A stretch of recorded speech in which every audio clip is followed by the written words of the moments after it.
As a matter of fact, it is, ladies and gentlemen. It's just before the top of the 10 o'clock hour in the District of Criminals. It's whatever time it is, wherever you find yourself in COVID land.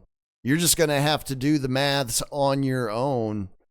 We got a show to do here. America demands it for April 17th, 2025. I heard through the grapevine, Yona, we've been getting a lot of attention from the nation of Belgium the past few broadcasts.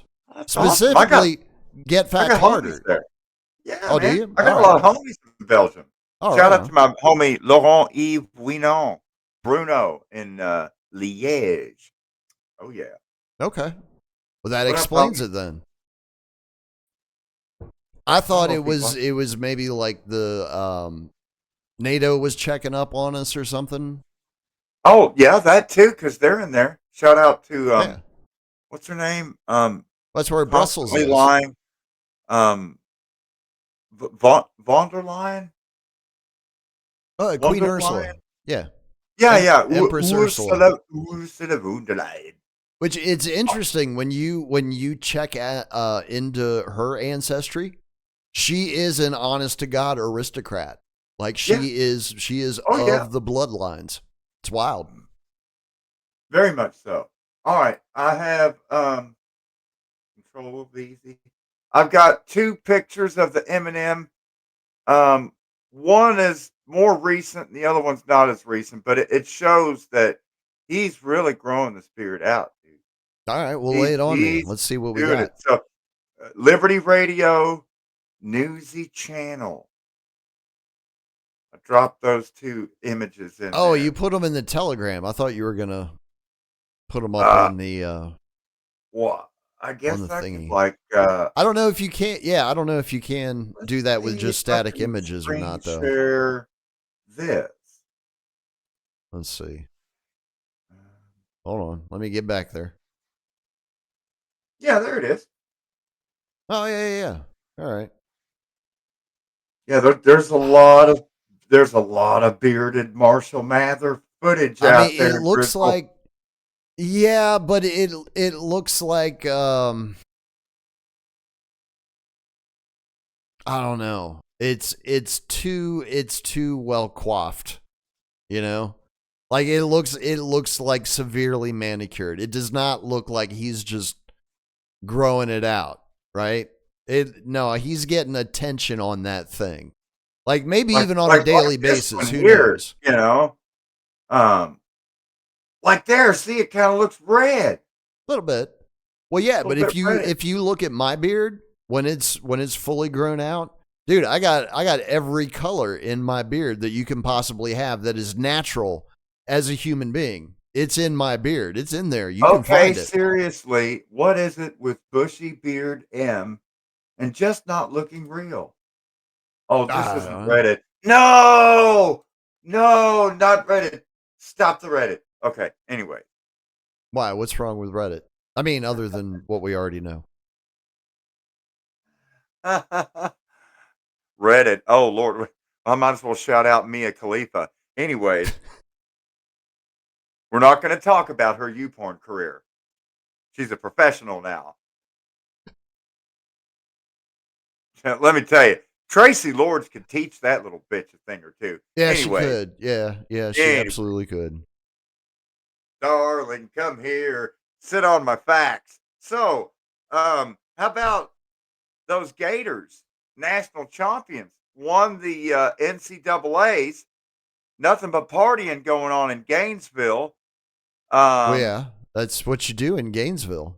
And then in Tallahassee, which is that where they're shooting the place up? Tallahassee is the Muskogee word for white oak grove. Tallahassee. Talla is white oak tree. Tallahassee, home of the Seminoles.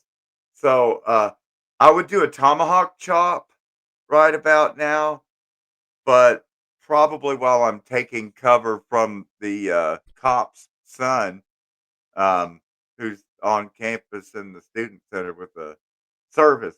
Right. That pistol. was, what was that, today that That was this happened? morning. That That was was this this morning. morning. All Huh. right. Because I don't follow any of those stories at all, ever. Because Couple why? What's the dead, point? several injured. Um, there's great. Oh, I gotta download that B-roll footage of all the tackleberries hitting the campus trails, Hmm.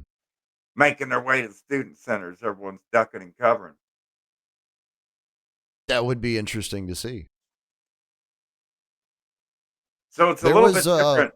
there was It's a also very different scene between the campus of Florida State University today and still the pandemonium and partying that's been going on for about the last 10 days in Gainesville ever since they that won the won't end NCAA in tournament. Gainesville anytime soon. No, That's probably going to continue well into the summer. I mean, Like when I it said, that's comes just to Gainesville, man. That is the nature. There's a reason why they call the game between Florida and Georgia every year the world's largest outdoor cocktail party. that's All right. right. Those people like to party. And when That's it why comes they're to in Gainesville. hydration, Florida is internationally famous for probably the most renowned drink with electrolytes this side of Rondo, Yeah. and that would be Go Florida Gatorade. Go Gators. Chomp, chomp, baby. Anyway, I should we're dig supposed to into be that talking myth about one the day. Seminoles, though. Um, from I Seen Me Yo Ho, meaning Runaways in Muskogee. Um, anyways, So we had active shooter, fatalities, injuries. Um, yeah, I'm did not they? really gonna. I think that allegedly, we from the report I seen, there was 2 dead and 7 injured.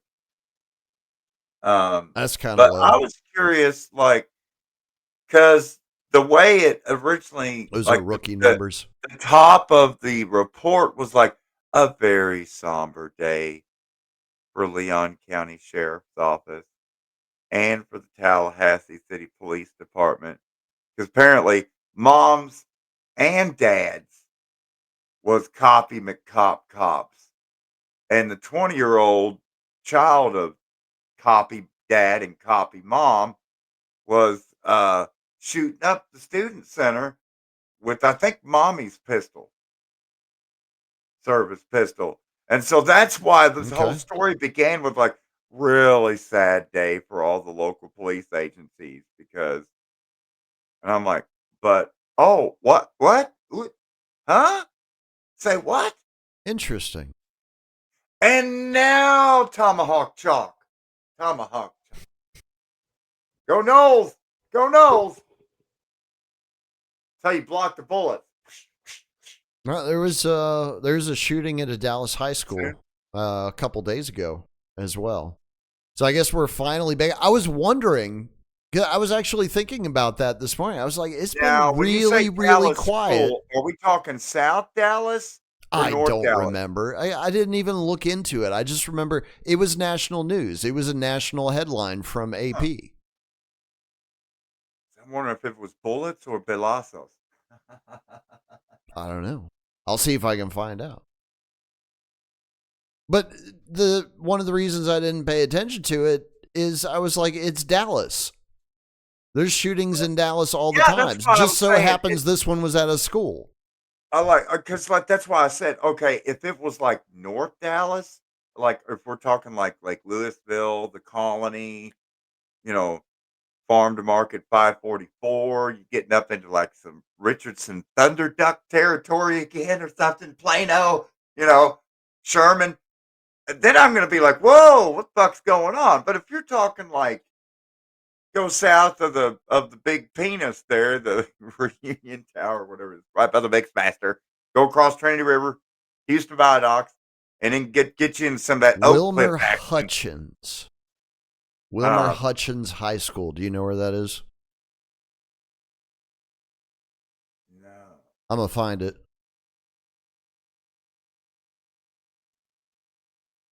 If I can spell. It's been an issue lately, my spelling.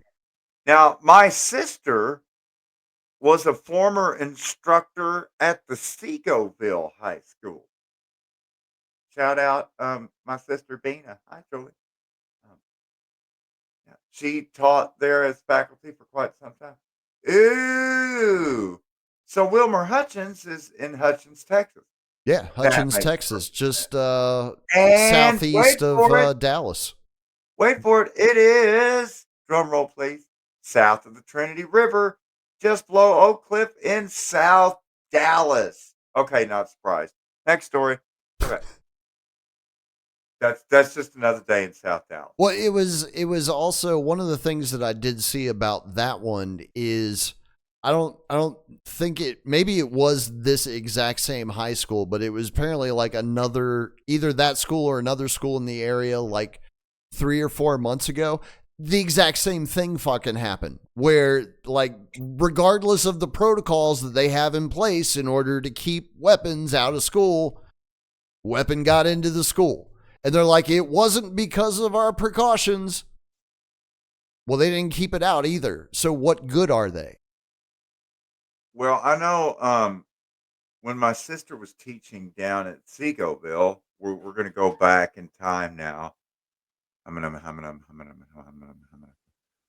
Um, 2005, 6, 2007, round about there. Yeah. So yeah, 2000. Well, she was teaching Dallas Independent School District at different schools. She didn't get assigned to Seagoville, I think, till 2006 ish. But she had been there for a while. Graduated UD, University of Dallas, um, out by Texas Stadium. Well, where it used to be. Well, the old one.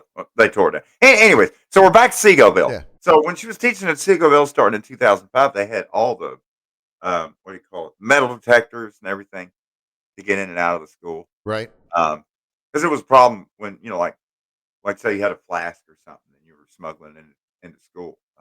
Oh, yeah. It would detect the metal Yes. flask. That would set off the But metal it couldn't detector. tell if it was 5 year or 7 year age inside of it. No, Although they it have doesn't know what's technology for inside that of it. now. Because again, that's why I said 2005. 2025 now. Fuck, it not only can it tell you how old it is and the proof, like it scans and it's like Four Roses Distillery. How does it know that? I put it in a flask. Ooh, Four Roses is good too. I know. I'm like, Oh, whoa. man. This technology is freaking fucking spooking me now, man. Oh, it's going to get even creepier. Just wait till the robots arrive. We ain't got that much longer. Bro. I maybe I could use that thing to find out what the fuck is in SOCOM. It tastes really good, and then like I don't know, there's just like a very very thin tipping point, and then you're Ralphing like one of those New Orleans funerals. It's like all the brass bands and everything dancing, and all this weird shit. Wow. No, thank Yeah, you. I refer to Southern Comfort for those SOCOM, Southern Comfort. Right. Oof, I don't know why ooh, anybody drinks that. ooh, I really huh. don't. I had it See, once in my life and I was like, that's enough. I it's don't not ever like need to that drink that ever Cisco. again. Those Cisco fruity drinks. Don't drink the Cisco either. I don't Now I think always we like had, those dude. Arnold's and James All I wine. remember, like back when I was younger, before I was able to go into the liquor store and legally purchase alcohol in Virginia. Um, all we had available really was like Mad Dog and Boone's Farm. I don't think the kids out there today probably have any fucking idea what we're talking about when we The mention kids today, no, they don't have a the fucking clue what Bartles we're and talking James about. wine coolers. So I have gone to the trouble of pulling up a commercial featuring the Bartles and James. Uh, Well, it's more like Yona and James, but we don't have the wine coolers out yet. But we're working on it. It's in development. It's going to come out Ah, with the line of munchies. Anyways, let's see. Bartles and James. And that's James with a Y. that's right. and because it's wine cooler. That's right. Anyway, and it makes the wine taste cooler. Anyway, because it's cold. Selected a bottle for our new premium wine cooler, and we were about to print up a label when Ed called to my attention the fact that we did not yet have a name for our product. But we decided just to call it the Bartles and James wine cooler, because my last name is Bartles and Ed's is James. If you don't like the name, please don't tell us, because we've already printed up our labels. The folks down at the post office liked it a lot, so we went with it. Anyway, we'd appreciate it if you'd buy a few bottles and see if the label grows on you like it has on us. Please buy some, because frankly, from our point of view, there's no other wine cooler anywhere that's nearly as good at any price. It would also be a personal favor to Ed, because he took out that second on his house, and pretty soon he's got a big balloon payment coming up. We would certainly not suggest you purchase our new Bartles and James wine. Okay, that was great. Let's give him a little bit more. A little bit more. The first hit's always free. Oh, when you come back for another 8-ball, there's going to be a price. Cooler, if we weren't absolutely sure in our opinion that it is the very finest wine cooler that can be made. To prove this, we close our eyes and taste our competitors' products. And we always like ours a lot better than we like theirs. The Bartles and James wine cooler is a superior combination of premium white wine and fruit flavors, and is a very refreshing beverage that can be enjoyed at any time. I'm glad Ed suggested I mention that.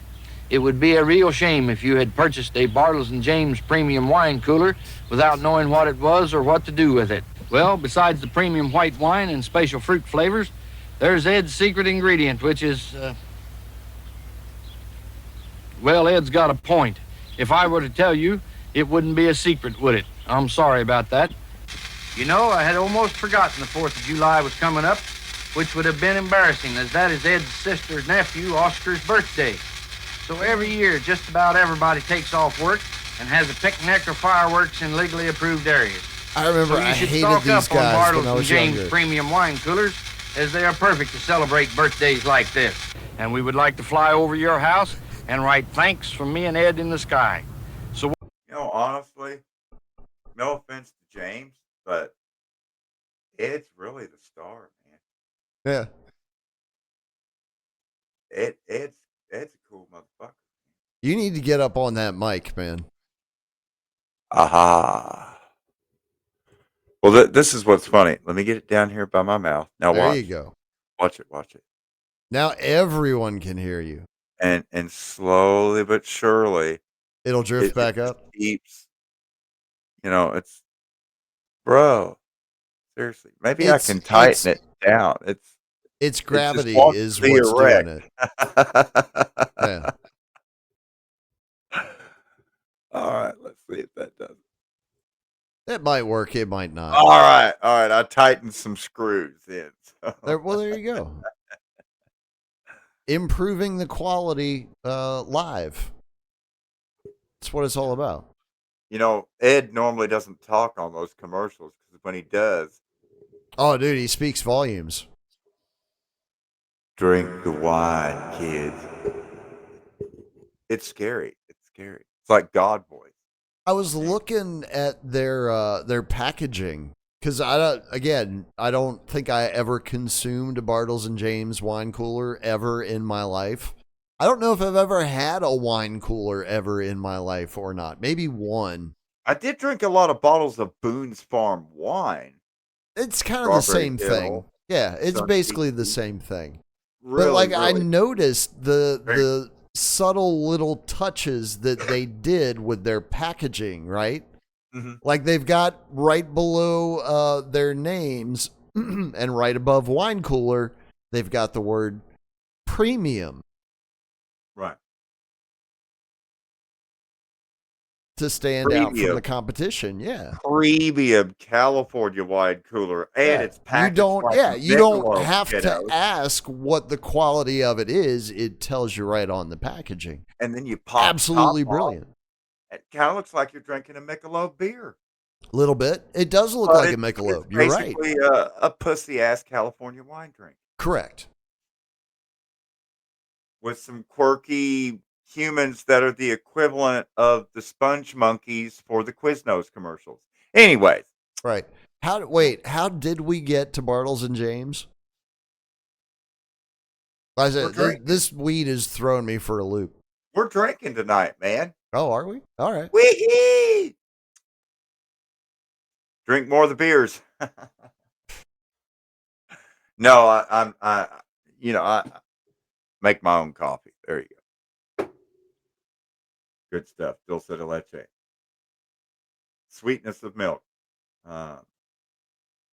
How did we get to Bartles? I don't know, man. We were talking about a shooting at a high school in South Dallas, and somehow we got to Bartles and James wine coolers. Oh, because the computers were scanning the interior of my flask. It's not that's just a right. metal detector. Right. Because they're testing for explosives, and that's definitely a hydrocarbon. You can run vehicles on spirits. Oh yeah. Well, yeah. Again, there's a reason why they're called spirits, because they'll possess you. Absolutely. Oh yeah. And it ends up that you have to exorcise Mm-hmm. the One way spirits. or another. It's And coming out you of may pray to the porcelain god on your knees or on your feet. There are various positions where you can hug the toilet and Best advice is to try them all until you find the right one, because it's not going to be the same one every single time. I don't know how we got to mezcal now, but I guess it was because of the hugging the toilet. Could be. Yeah. Don't ever mix strawberry milk, chocolate milk, mezcal, tequila. Like, big mistake. Like, there was a saying, what was it? Liquor before beer, Never you're fear. in the clear. Beer before liquor, never sicker. Never been sicker. Is that it? Pretty much, yeah. Yeah. And I have actually tested that hypothesis out, and I can say that under strictly controlled laboratory conditions, I was able to prove that hypothesis correct. Yeah. Because again, at heart, I'm a scientist, right? I want to discover things. I want to know how things work. I want to tinker with them, right? So if you want to find out, you really only have one choice in this world. You know? I experimented there for a while in my joint rolling marathon of several decades, where I just rolled joints all the time, and mixing different weeds and then mixing other things in it, dirty joints and just all kinds of stuff. Really, it's crazy. Like, all these memories and drug binges and everything that I went on with all these different friends. Thomas Bartley, aka Duck. What up, Duck? Carl Aubrey Hall. What up, Carl? Smurf and Woody. Other than Woody, they're like all dead. Really? Except me. And they all died with more teeth. Well, it's because they died younger. Yeah. Yeah, they did. Yeah. See, that makes sense. Yeah. Well, that's the whole, live fast, die young thing. Is your corpse is going to look a lot better than somebody who's got like 80 years on them. But like, the thing of it unless you're Keith Richards. I was doing more of the drugs than they were. Oh, I know. I know. How the fuck am I still alive? It doesn't make any sense. My God, if I piled up, you're not finished. Okay, like, let's see if.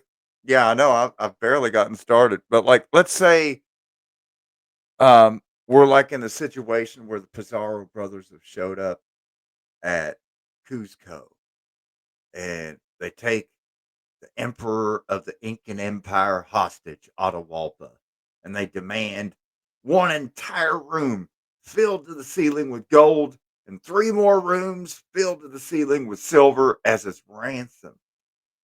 Well, for me, that's like cocaine and weed. And I got to have 2 other rooms for all the other stuff, the pills and the Molly and the, and then well, maybe another room and a half, maybe a room and a vestibule, right? Like airlock entry tile, you know, um, for the mushrooms. Um, Well, you want to make sure it's climate controlled. oh, wait. And then I've got to have a foyer for the pills. It's a large estate. Anyway, geez. And that's not even a ransom. That's just how many Again, drugs there's I've done people so listening that far. have no idea what that word means. That's fine. They know how to use a dictionary. They're smart kids. Wow. I really don't smoke that much weed anymore. Just a couple grams. At a time. Well, like, are we going by like minutes or hours? I was gonna say, what is the measurement that we're going by here? Hey, hey, folks. He Typically, traveled with me. He it's knows miles how per much hour. I Yeah. fucking smoke on the Oh, I road. know. He Uh, smokes more than I from, do, which is saying from when I something. wake up until I go to sleep. It's pretty much non fucking stop. I don't know how you do it either. I can't do that because by the time I get to like 9 o'clock at night, I'm not getting high anymore. Like I've smoked so much that I'm just not getting high. Well, And see, that last 3 hours a day is like excruciating as a result. I found a That's why I don't workaround. wake and bake anymore. I'll tell you the trick to that. You got to have at least 3 or 4 different kinds of weed. Hmm. You keep mixing it up. Keep mixing it up. And that way you're getting that whole terpene portfolio. Shout out benzocaryophyllene. Anyways, good stuff. Eh, I mean, it's pretty much like a chemical party in your bloodstream for the hematites and the leukocytes. Oh yeah, red yeah, red blood and white blood cells. I don't have any blue Oh, blood cells. But back to Ursula von der Leyen. What's right. going on with the EU? What do you What they mean? call a segue. What do you mean? What's going on with them? They're building an army. Haven't you heard? Yeah. We're going to war. Well, we're already at war. It's just now they're kind of like admitting it Eh, after the fact. nah, not yet. It's not a hot war. Well, I mean, there's Americans It's definitely fighting not Russia World War in III yet, Ukraine. which is disappointing because we already called World War III like a year ago. It did start a year ago. They just haven't admitted it. Nobody's dropped a nuke. That's It's what it not takes. World War III until somebody drops a nuke. That's the And standard. Zelensky's getting close. So you never know. Maybe by the end of the year. Well, don't forget the Ruski dude from Grozny, Chechnya. What's his name? Ramdan Kadyrov. He threatened to. He Close said, that, enough. "Hey, we need to throw some nukes. We need to nuke him, motherfuckers."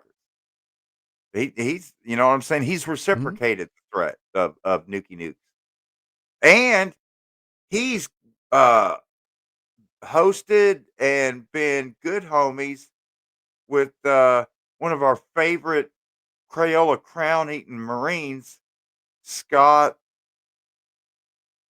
Horton. Ritter? Oh, what's his name? Former UN weapons inspector and Yeah, isn't Marine that Scott Ritter? Scott Ritter. Yeah. Yeah, Yeah, Scott Horton's the libertarian dude. that's right. I got my Scots mixed up. Sorry, Scott Armstrong. It's an Anyways, honest so mistake. Scott Ritter, um, he's been to Grozny, Chechnya, which is for those unfamiliar with the map of my throbbing Caucasus region. Um, Chechnya borders Georgia, but not the one in America. Right. It also borders Azerbaijan. So we're talking like between the Black Sea and the Caspian Sea. And if you don't know where the Black Sea and the Caspian Sea are, um, okay, basically look to your right, somewhere over there. But the edge of Russia, like next to the Turkey and Iranian parts. So, anyways, but not quite touching it. You forgot about um oh, what is it? the Nogoroid. God damn it! Can't remember how to say it now. Man, Because Chechnya is not very big at all. That's what she said. Azerbaijan Mm-hmm. and Armenia, they don't get along. Not very well, no. Um, They don't like each other very much. and so there's like I want to say it's the Nagorno Karabakh. um, I think you need one more of those to be dialectically correct. Nagorno Karabakh. Yeah, Negro Karabakh or something. Something like Anyway, that. and so it's a because so all of this was part of the United Soviet scissoring republics or whatever, Right. At and one time. and they all scissored together because the borders between these countries, like between Tbilisi, which is Georgia's capital, and Baku, which is Azerbaijan, and then going down to Yerevan, which would be the capital of Armenia, which is stuck between Georgia, Azerbaijan, and Iran, and Turkey, home to the Armenian genocide by the Young Turks, not to be confused with Anna gasping for air again. Um, nice new skirt. So, along the border with Georgia, the Georgian Republic, which used to be part of the USSR, no longer. So there's two parts of Georgia that have kind of been invaded by Russia and occupied. The Abkhazia, which is the northernmost tip of Georgia along the Black Sea, and then right in the middle, next to Chechnya, is Ossetia and the little South Ossetia that Russia's basically taken over by boring a tunnel under the mountain there and providing access. This is very, very hot war zone. I mean, there's just all these hands that are being thrown around on my Caucasus region right now. Yeah, seriously. I mean, they're stroking it from the Caspian to the Black Sea, back and forth. Um, the Azeris and the Armenians, they just don't get along, and then the Russians and the Georgians are going back and forth, and Well, but the so yeah, Georgians what's are up with the full of Chechnyans? Is he just like bent out of shape and he's like, we just need to fucking kill these people and get it over with? like I don't get it. Shashkavili and all these other like so But you don't hear when about any of these countries in the American news media. I don't even hear about them on like BBC. maybe are you sharing the map there or am I Yeah, sharing? Okay. Oh, you got out the map. Good. yeah.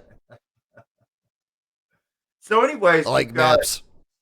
so if you look at Georgia, the left hand side or the western coast of Georgia, as it were, between Turkey and Russia, the upper half, the northern half of their coast, that's the Black Sea coast, by the way, Right. getting up there close to the Russian resort town of Sochi. Most people have heard of Sochi. I think they had some Yeah. Olympic Games They there. had Olympics there. That's right. I think it was Sochi. Winter Olympics. Um, This is a good but spot for it. They probably got a lot of snow with the Sochi's air actually from the Black right Sea. on the tip of the Caucasus Mountain, where it busts right onto the edge of the Black Sea. But just the tip, right? Yeah, just the tip. And then the tip, the northern tip of Georgia, which is literally looks like a penis, that's called Abkhazia. Russia has completely invaded that. They call that an autonomous region of, anyways. And Huh. then if you look right where it says Georgia on the map, the G and the I and the A part of Georgia is actually inside of a little dashed area. Well, that's South Ossetia. Right. That's recognized by Russia and 5 other places as being a separate country. But Georgia considers South Ossetia right there, as well as the Abkhazia penis, as being all part of Georgia. Huh. And so basically, Russia has invaded Georgia's penis and scrotum and taking it over. And at the Well, same time, the Azeris, they're from Baku, have gone due west toward Armenia and kicked all the Armenians out of the what was it? The Negroid Karabakh. Oh, Nagorno Nagorno, Karabakh. Yeah. yeah, whatever. Anyways, So it's and that, basically just humans doing what humans have traditionally done throughout history. but the reason why there's all these patches and lines and stuff across my Caucasus region is because where these hands keep tugging and pulling on it this way and that, they just keep moving the boundaries around, and obviously the more hands that are tugging on my Caucasus region, the more boundaries we're crossing. Anyways, I guess. The records you're breaking, I'm not quite sure. that's why it's called the Caspian Sea. Anyway,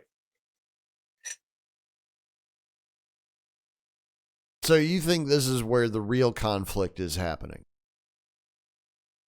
that's where Not World War what III is we're going to start. That's where World War really. III is going to start because Nah. it involves Iran, Russia, China, and Syria. If you look at Armenia No, it's and not that far from Azerbaijan, Ukraine. that is already a hot war. If you look at South Ossetia and Abkhazia and Georgia, that's already a hot war. I mean, Hmm. the Russians have already done to Georgia what's already been done to Ukraine when it comes to Lugansk, Donetsk, Zaporizhzhia, all that shit, or what they call the autonomous republic, the Russian areas. Or I mean, they've officially been annexed into the Russian Federation. On the maps that are written in Russian Cyrillic, that part of the northern Black Sea coast is called Novorossiya, New Russia. I mean, that's Hmm. Mariupol and Odessa and all that stuff. It's when that shit was um, built and developed. I mean, when Minister Potemkin was leading Catherine the Great Right. to see how awesome the Russian Empire was, and he was literally building the infamous Potemkin storefronts, Right. The false then the fronts. Potemkin villages.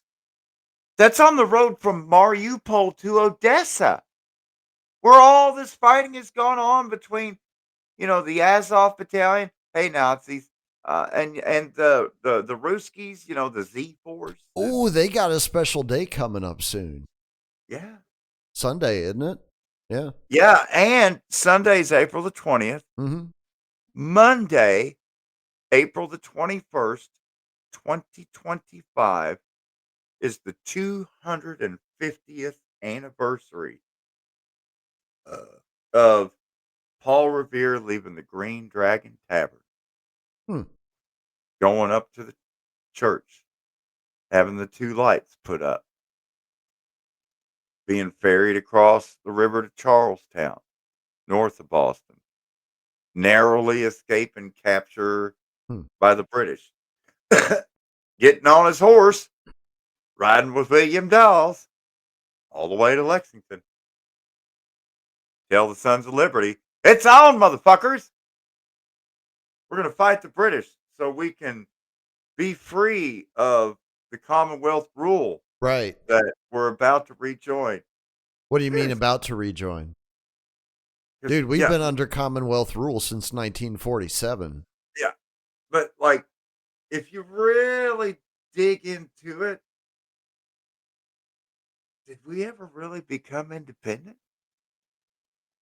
I think it's a ruse. Eh, And could I'll be. I'll back it up. I'm going to defer to history professor emeritus Dr. Gerald Horn. He was at the University of Houston. But he's not there anymore. Where did he go? Is he at UT Austin now? No, he's at LSU now. Hmm. Baton Rouge. Anyways, Gerald Horn Um, because he goes into the fact that at the time of the Declaration of Independence, George Washington then became the richest person in the world because, and it's a fact, where he began as the deputy surveyor of Albemarle County, Virginia, um, and he learned the surveying trade therein. Then worked as the surveyor of Amherst County, Virginia, uh, and somehow that ended up him getting to work Fincastle County, Virginia, 1773 and 74, when Hmm. Washington would survey nothing but lands for himself. Right.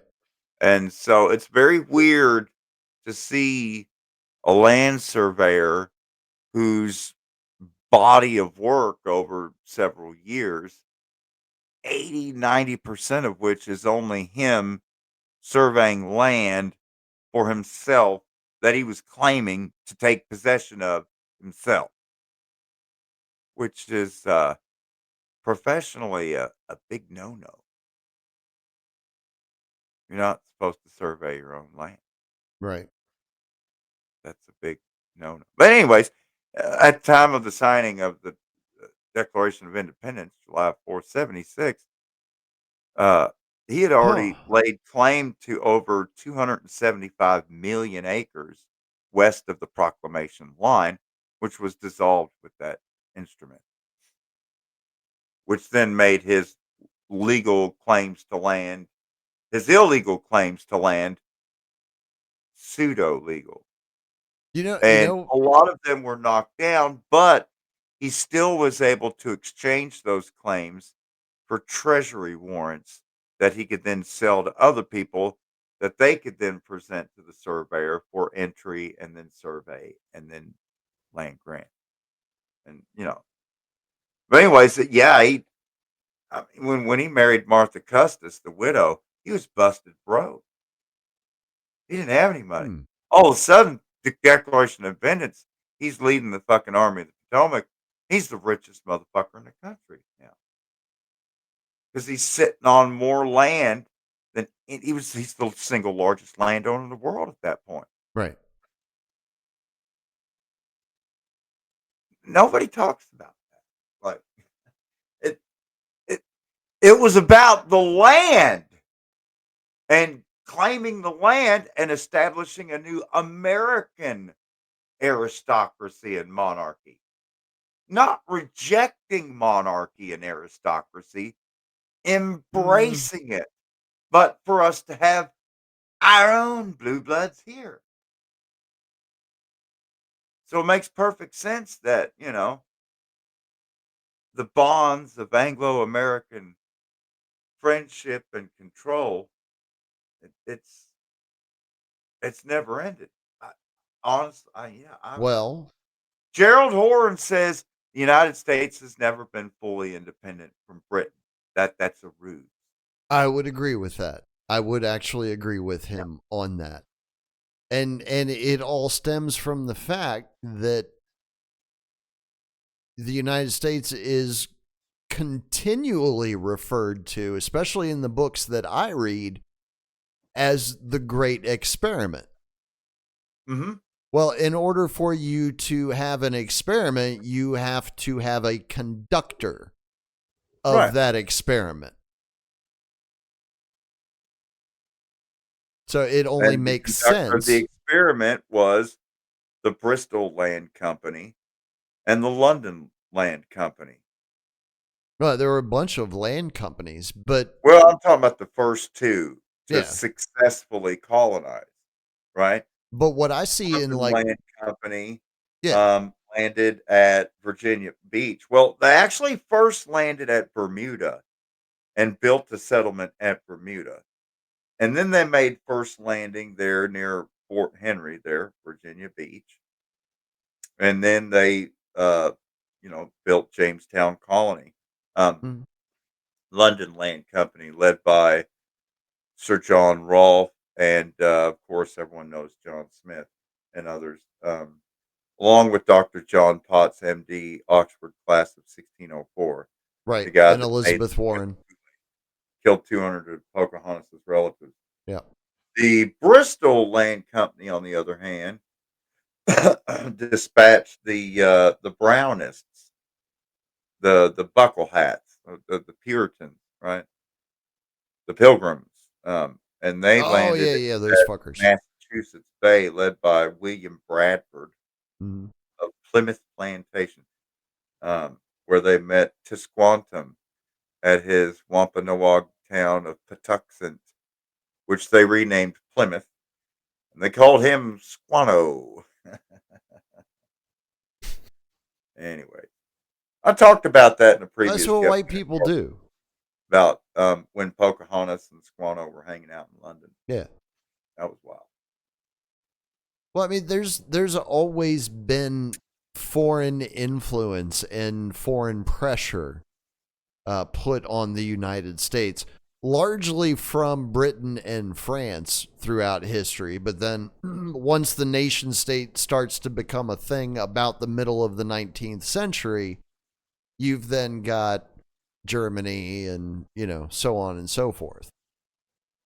They've all, even to like the Dutch. The Dutch have exercised influence in the United States in the course of its existence. There's always been foreign powers that have tried to gain a foothold here and grab some of the power that's available.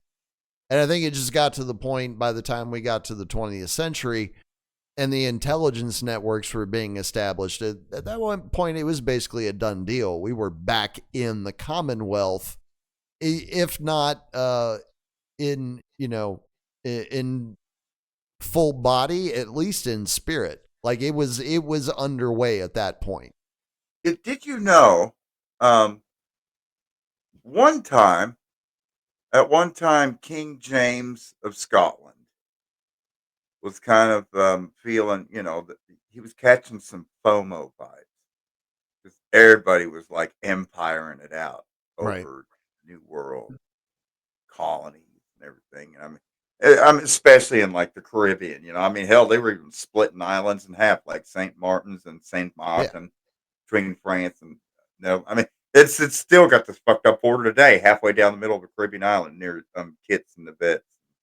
So, and you got Barbados and Guadeloupe and Martinique and um, U.S. Virgin Islands, like Mhm. Little St. James Island. Shout out Epstein. Um, and all these different. I mean, it's like a colonization map when you look at all these um, colonies there. And so Scotland, King James is like, man, we need our own colony. We need to colonize the New World. So Scotland sent ships and a colony, and they made it down to the Gulf of I almost fucked up. Gulf of America. You're going to get us in trouble. Actually, this would be south of the Gulf of America, down into the Caribbean Sea itself. Hmm. Just above Curacao and Aruba, uh, um, along the Mosquito Coast of Nicaragua, closer to the Costa Rican border. Um, and they founded well, they called it. That's interesting. Scottish all the way down there. Yeah, and it turned out well. Yeah, I'm not guessing that it would. Like it turned out it wasn't successful, so you've probably not heard much about it. Well, yeah, because holy crap, man. That's like the difference in climate between those two places is night and day. All right, let me well, see, turns out there was a lot of problems with the flies and the malaria because it's the middle of a fucking tropical jungle. Well, yeah, and they don't have malaria in Scotland, so they have no natural defenses for Now, it. I did point out that what was the name of the coast again? Oh, yes, Mosquito Mosquito Coast. Coast, right. Literally the namesake for the fucking bugs. Anyways, let me go here. Um, let's see. I'm looking for corn. All right, there's Corn Islands. All right. So, and there's Lago Cocibolca. Oh, you Um, pulled up the fancy map. so this is actually planned for there's plans for a canal to be built through Nicaragua by the Chinese, and they Huh. supposedly had built up a port. Where was the port at? Was it? What? Why is all of that like grayed out? I don't know. Why are we Well, not that's allowed to see Lake that? Lago Cocibolco. Oh, that's a Anyways, let's go lake. back to the Oh, Scottish wow. dude. So we've got the San Juan River coming out there. Yeah, all right. There's San Juan, Costa Rica, Nicaragua. Um, now where is that Wow, thing? look at you can see the high-rise hotels. That's crazy. Isla del Venado. Ooh, is that it? Is that it right there? Okay. Where's the New Scotland? It's called Nueva Ecosia or something. New Scotland. Oh, wow. Um, yeah, there's Bluefield. Yeah, I'm pretty sure it's down here by this Isla del Venado. But Hmm. anyways, let me find here. All right. New Scotland colony, Central America. Just makes Bam. absolutely no sense that they would go that far south. The Darien scheme. Okay, so it was the Darien, Panama. It was Oh, I wasn't Panama. looking far enough south. Oh, damn. Let's go down by the Darien. Yeah, they were at the Darien, an area so vicious to this day. There is no paved road or safe pass through Puerto Escocés, Scott's Port. There it is. Ah, There it is. Fuerte San Andrew, Panama. I found it. damn. Fuck yeah, there it is. There's the little bay with the fucking all that shit. Because it's on a peninsula. Suck on your balls. There you go. That's right. Giant land Fuerte penis. St. Andrew. Fort St. Andrew. It's still there. No pictures. You fuckers. All right, so let's go over You said here. it was so treacherous they can't even build roads there. So obviously there's no government. I mean, to this day, that area has not been successfully colonized. Oh my God, this video is not. So are the locals cannibals or like what is does the jungle just swallow people whole? Well, I don't think they encountered any locals other than mosquitoes. Let's give you all a taste here. Let me see. Have you got this Darien scheme, Scotland's failed empire? Yeah. All right. It is August the 3rd, 1914. The Cristobal has just made history by delivering some cement. In 2 weeks, her sister ship the Ancon will get all the glory when she completes the same 40-mile journey with the eyes of the world watching. Do I need to get this with subtitles? Because the Scottish is pretty thick. The Cristobal moors at the construction site, Maybe just having click been the first ship the to cross captions button. directly from the Atlantic into the Pacific along the Panama Canal. I think it is fitting that With it's the canals told opening, in a ships Scottish were able to accent, cut though. a It really massive should chunk be. out of trade journeys between All right, parts shut of up Europe so and we the can hear United him. States We're and doing the it Far right. East. It was a triumph for the Americans who had built it, and for companies whose ships could now open up the world to rapid commerce. The idea of crossing the Isthmus of Panama and connecting the two oceans wasn't a new one, though. It's only about 60 miles wide, and crossing it cuts out weeks of travel around the tip of South America. Someone in the court of the King of Spain suggested it way back in 1534, but the local governor decided it would be too difficult to build and nipped the idea in the bud. The notion stuck though. Maybe you didn't need a canal. If you could take goods across land and load them onto Oh my God, there's no video. It's just that image the whole time and this douche talking. Come on, man. What did you expect? Oh, it's Celtic. Is it Celtic or Celtic? Either one. Doesn't matter. New Caledonia. Honestly, it doesn't matter at this point. That's what it was called, New Caledonia. All right, this guy's giving more facts than that last douche. We'll give this guy a chance. Real power is usually not one of them. Well, think again. In the 17th century. Oh my God, is he a red ginger? Yeah, he's a ginger Scot. Oh man. I'm just going to apologize right now, folks.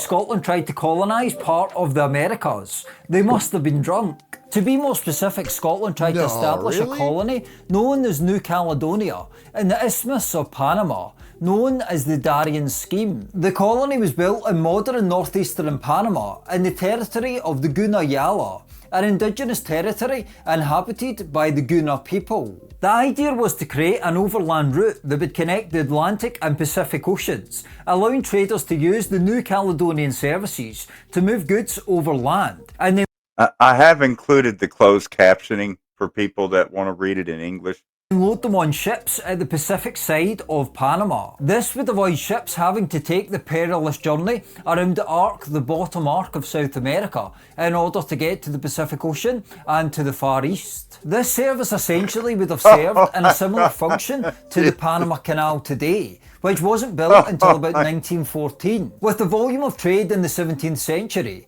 if those Scots had effectively implemented the Darien Scheme, they would have been incredibly wealthy, given the volume of trade through that I'm ready for a fist fight. And they were obviously going to take a fee for moving goods across land to the other side of Panama. The intellectual architect of this plan was a man called William Paterson, whose main claim to fame was one of the founders of the Bank of England.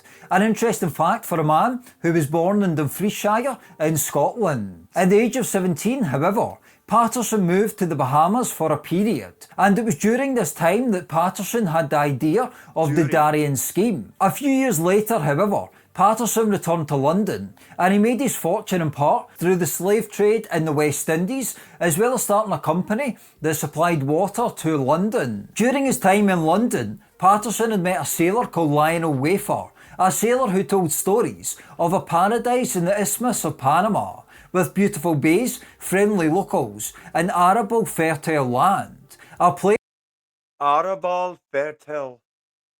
So that's arable fertile land, right? Farmland. Arable fertile land. Yeah, in Panama. Fucking Scottish accent. And that's why I got the fucking subtitles up there. But I interrupted because, again, this Grand Darien Scheme was cooked up by one of the original co-founders of the Bank of England. Oh, yeah? Which was founded with a big old pile of money made by selling, they're not called human beings, slaves. Anyway. Yeah.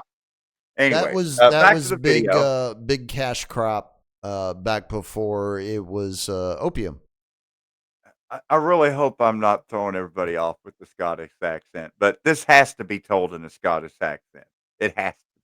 Place called Darien. This further sparked Paterson's imagination.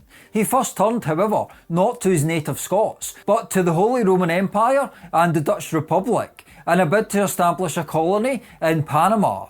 These proved unsuccessful.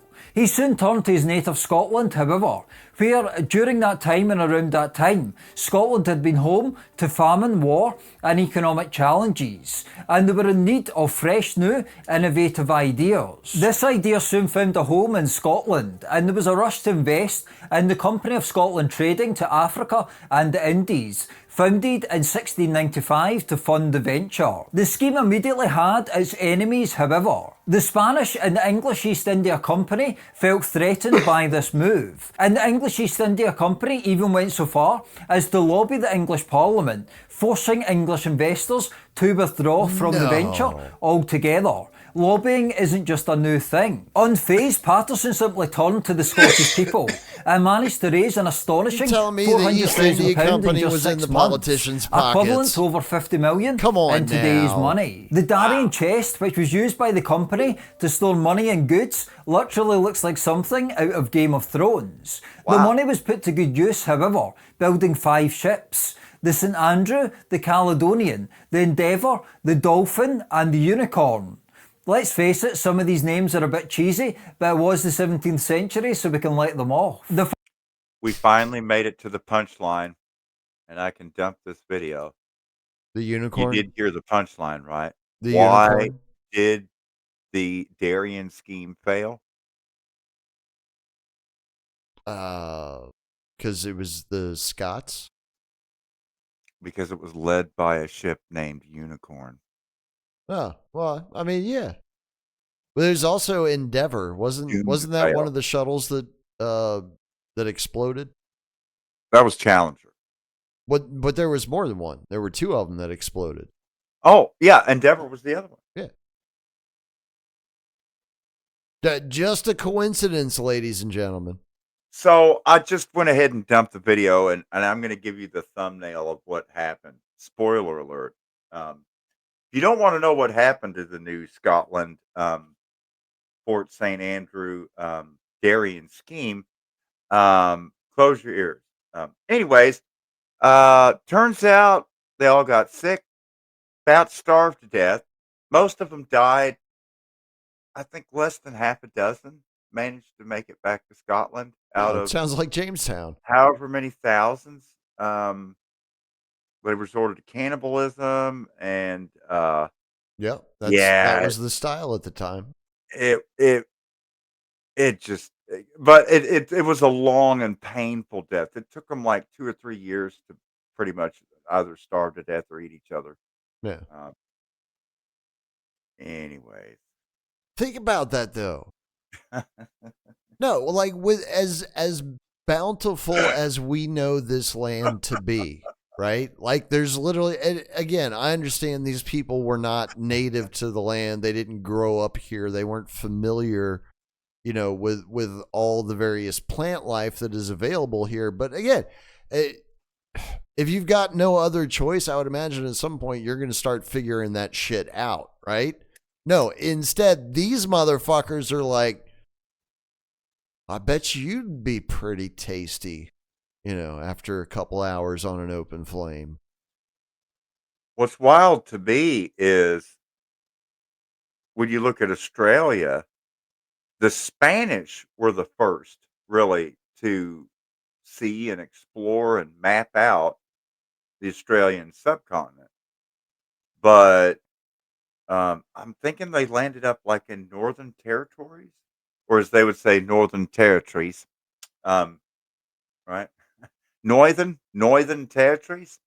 Because there's an oi in there somewhere. Good night. Usually, yeah. Good night. Northern Territories. I'm always working on me, bloke. Anyways, and they discovered that in the Northern Territories, everything is trying to kill you. Literally everything. Yeah. I mean, I think they noted that it was they described it as a land unhospitable to man, and fled in fear. But that didn't deter Captain Cook. Anyways, no, not much did. Not much did. He was a very brazen man. And the rest is history. Hello, Sydney. That's right. Again, further proof that we all get what's coming to us in the end. What's cool to me is the whole thing that, like, when it came to a capital, there was already this rivalry between Melbourne and Sydney. And so, rather than reward one or the other with capital status, that's how they came up with the whole, that's pretty much how they hatched up Canberra, but yet Right. Canberra is still. They're like, fuck both of y'all. We're going to put it somewhere else. But Canberra is still New South Wales, so it's still like closer to Sydney than it is to Melbourne. But Melbourne has the better port, the busier port, and now it's official. I'm pretty sure we can check with Matt and our other Aussies in the audience, but pretty sure Melbourne's past Sydney. Melbourne's the biggest city in Australia now. Melbourne wears the pants now. Sydney's wearing the skirt. And I believe Brisbane is wearing budgie smugglers. They're Goldie Coast. Anyways. Let's see. We'll head to the Book of Knowledge. Queenslanders. Queenies. So Greater Sydney estimated resident population as of June 2024, 5,557,233. Wow, that's not very big. Not very big, but I mean, Australia itself, population-wise, isn't very big when you compare it to other Commonwealth nations. Right. And especially when you look at the population density, because yeah, because I think it's only like about 20, 25 million, something like that total. Wow. Yeah. Well, now, all right, drum roll. Let's go down to Victoria State. Yeah, number 2 is Greater Melbourne at 5,350,705. So that's saying that Melbourne 200,000 smaller than Sydney. But that's as of 2024. June 2024, correct. Because I was thinking it was sometime last year, like October or November. They said that Melbourne had actually surpassed Sydney in population because they've been playing catch up for like 40 years, and they finally overtook them. Yeah, because in the previous census, the gap was larger. It was closer to 400,000. Oh yeah. Sydney used to be 3 times bigger than Melbourne. And their growth rate rate over the last 10 years is higher as well at 16% as opposed to 12% in Sydney. So yeah, that would make sense. I don't know if they don't verify it here in Wikipedia, so yeah, whatever. But that information is about 9 months ago. That's as of about 9 months ago. But anyways, great rivalry there between those two cities. And kind of off in the shadows, Brisbane is blowing the fuck up. I wonder what the growth rate is. I would probably say that Brisbane is the fastest growing city in Australia in the last 10 years. It's just absolutely exploding. I'm going to say it's probably over 20%. It's pretty close. It's almost right at 20%. They have it listed at 19.9%.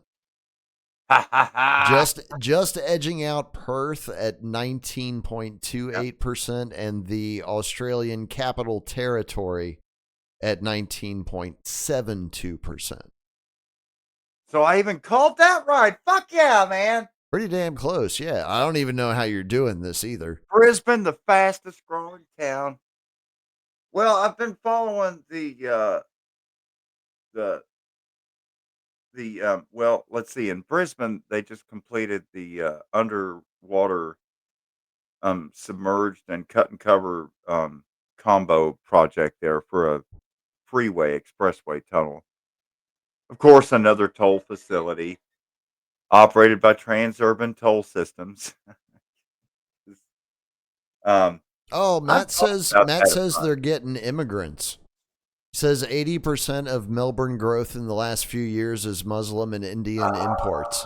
Yeah, so they're getting the browning just like everybody else. They've always pulled in a lot of immigrants through there and through Adelaide, going into the Bendigo mines and all that stuff. Well, it's part of the strategy. Strategy of tension. You know, you bring the because I think even at one point the Australians were trying to get in on like the colonial game, weren't they? Or do I have that wrong? Wow. Oh, this is great. All right.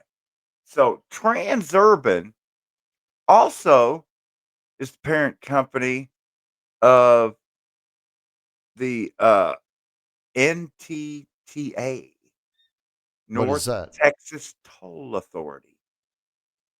And that, if you're driving the PGBT or the DNT, that's for the non-initiated, we're talking President George Bush Turnpike, Dallas North Tollway. Right. If you're over in Tarrant County, Fort Worth, and you want to just bust a shot due south, of course you're going to follow the Chisholm Trail.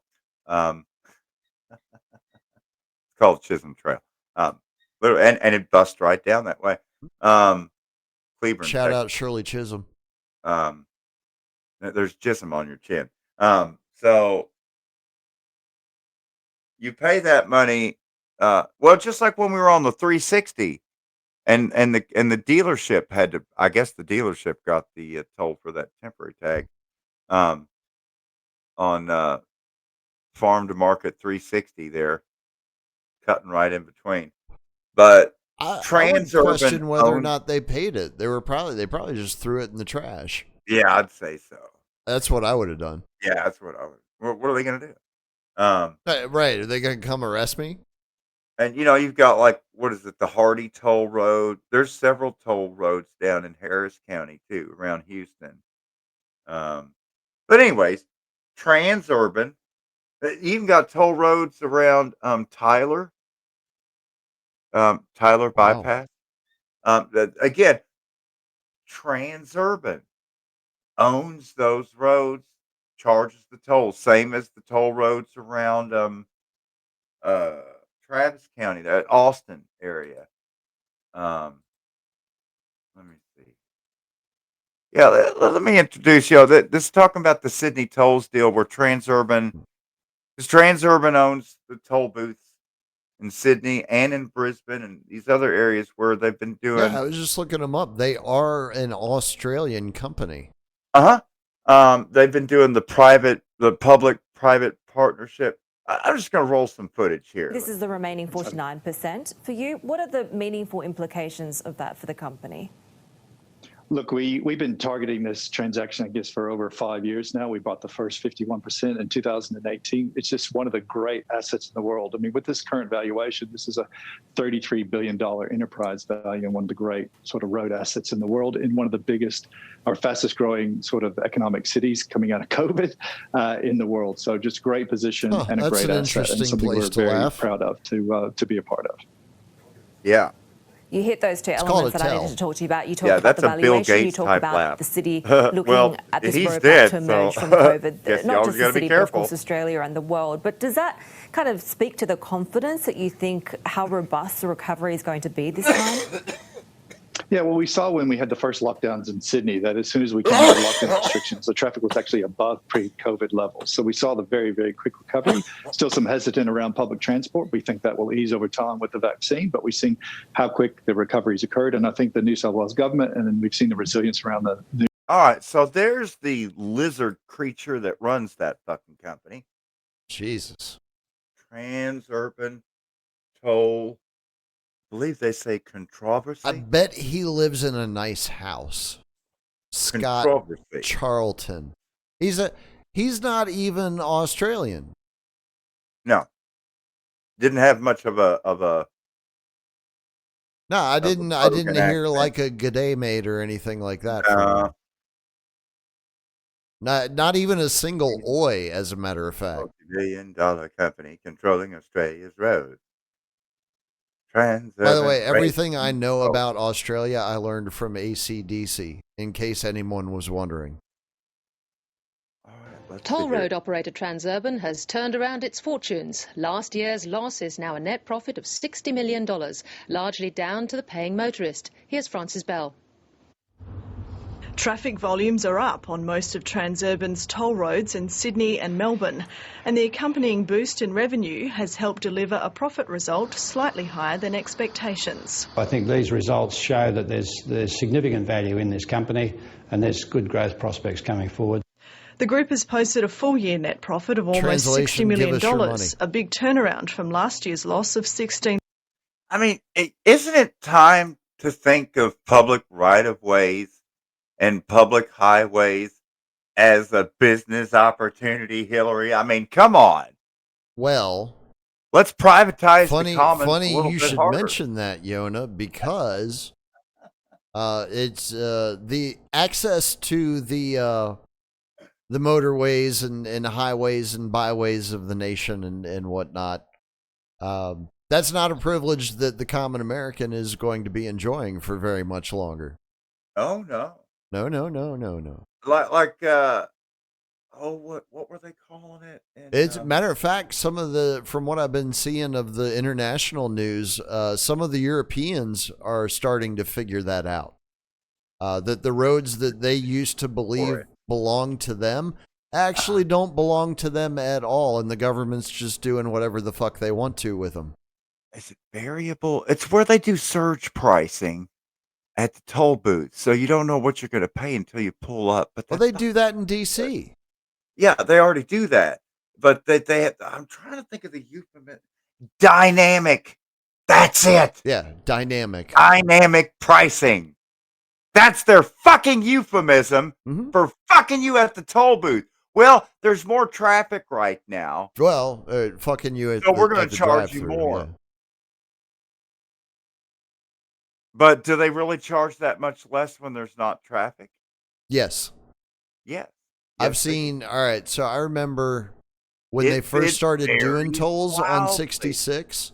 Same thing on Dulles Access Road. Same thing. No, I'm not even talking about Dulles Access Road. I'm talking about 66. I'm talking about driving into DC from Virginia on 66. There are toll booths now. Oh, yeah, on the pay lanes. Yeah. Used to be quarter, 50 cents, 75 cents, $1. With dynamic pricing, I've seen as high as $25 on the toll. And I was like, you serious? Let's go back to the video real quick. What is the result of dynamic pricing? You go from a $16.1 million loss to, wait for it, 59 point, almost 60 million in profits in 4 quarters. 9.1 million.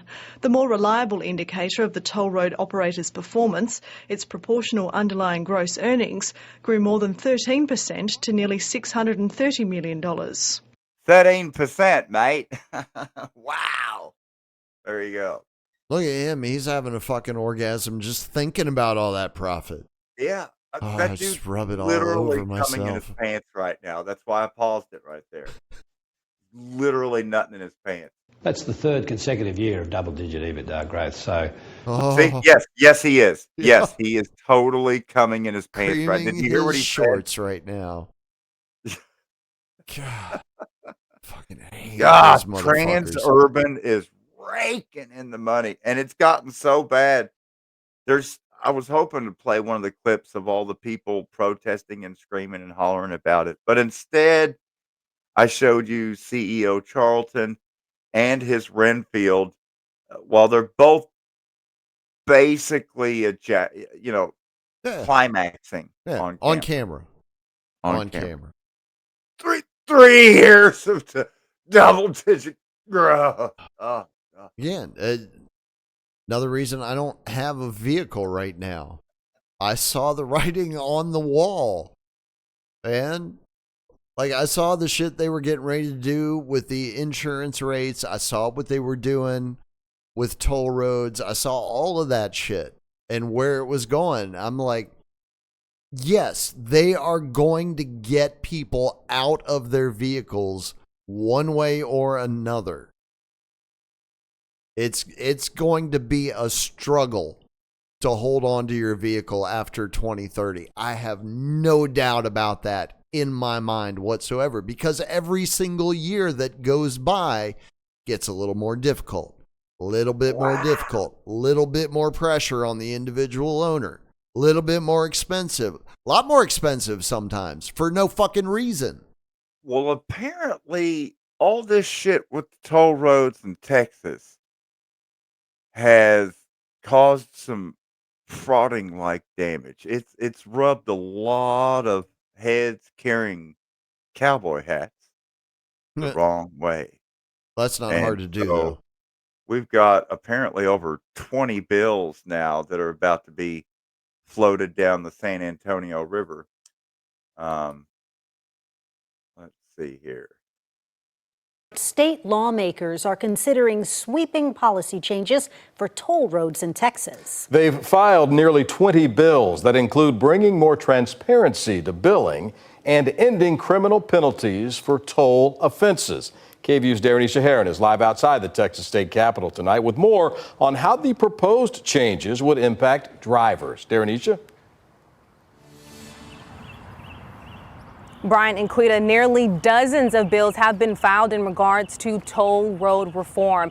I spoke with an advocate who says this is state lawmakers acknowledging that the state may have gone too far when it comes to toll costs, and it's not fair to taxpayers. This is how I dealt with text tag. This is how I dealt with Harris County tolls. Ellen Hill is no stranger to toll issues. This is her second time talking to KVU about it. This time, she got a big surprise after text tag transitioned to Harris County Toll Authority. It said my account was suspended, and I was like, what? She said during the transition, her credit card was stolen, so it wasn't on the HCTA account. And just over 3 months later, she called and found out her bill was $420. I mean, it's just so physically and mentally exhausting to be on the phone with person after person at the toll authority. Be a nice human. At $420, we're going to dump this video and smoke more of the weeds. That's the cue. Yeah, that's what they call a segue in the business. Yeah. Anyways. Blam. Perfect time for it. Blam. People are getting fucked with the toll booths, just left and right, all over the place. Well, I mean, people are getting fucked left and right all over the place, just period. With everything that's going on now, again, one of the things that I decided we should do this year is keep track of what's going on with the egg prices. Wholesale prices came down weeks ago. I have not seen that reflected in the retail prices in the area at all. At all. I had to do some shopping for eggs today on an order at Aldi, and they were the fancy eggs, the brown cage-free eggs. Right. And so they were like the super fancy expensive eggs. $7.99 for a dozen. Ooh. Whereas that's about right. Eggs, I think that's what a dozen of those is down here. Whereas the regular eggs were actually only $3.59 for a dozen. I think it was. Because I was looking, I was like, "Oh my God, that's more reasonable. That's more than double the price if you want the brown cage-free eggs versus the." And so. About $3.60. That market, I think, regulates itself. The cage free shit, because it seems like 8 a dozen is about the going price for them, no matter where you're getting them, whether you're getting them at a grocery store or from a local vendor. Right, but now the $3.60 for a dozen, I don't know how that compares nationally, because I'm just talking about Huntington, West Virginia area. Right. Well, I haven't checked the local supermarket since, I don't know, I think it's been over a week at this point. I would imagine at some point that their prices have come down, but last time I checked they hadn't. They were still right where they were when the wholesale prices were like basically at a record. They'd never been that high, ever. So were you paying over $5 a dozen? No, you could still get a dozen for I think $4.50 was the lowest. that you could get it at the supermarket. But and that was mind the you, lowest in town, outside of again, a local vendor. at Kroger, a dozen eggs at Kroger used to be like $1.79. Right. Dude, we're Not not even even $2. yeah, we're not even talking like that long ago. We're talking I mean, like this 3 years ago. You could get a dozen eggs for $2 or less, no problem. so What the like fuck? this is like almost tripling the price overnight and just price Correct. gouging like nuts. Like nuts. Because there's a lot of places that were charging over $5, $6 for eggs, like Myers, Albertsons. I mean, one thing doing DoorDash, like if I had never gotten into DoorDash and started driving around, I would never have, you know, when I talk about prices and stores and towns and stuff, it's because I just worked there and I just had deliveries there and I just shopped there. And I mean, I'm speaking from lived experience. I'm not consulting a book of statistics or something. It's like, um, that's what I found on the ground. And it's just Well, that's wild often the to me. most important information. Yeah. Um, it's really uncanny how, like, when you go up north, like, there's all these rich parts of town and, like, Tesla dealerships and fancy restaurants and fancy cars and stuff, and then for some strange reason, you go back into, like, Eastern Kentucky and West Virginia, and it's just like, um, trailers and everybody's busted ass broke. Oh, that's right. The report will come out tomorrow. But I guess it makes sense. I mean, there's, like, hardly anybody left in the mountains, and then when you go up north into Ohio, there's, like, Cincinnati and Columbus, Dayton, and Cleveland, and Toledo. Oh my, it's just city after fucking city. Metropolises. And they're getting a Buc-ee's too. It's about to Oh, open. nice. The first Buc-ee's in Ohio. Over by Wright-Patterson Air Force Base.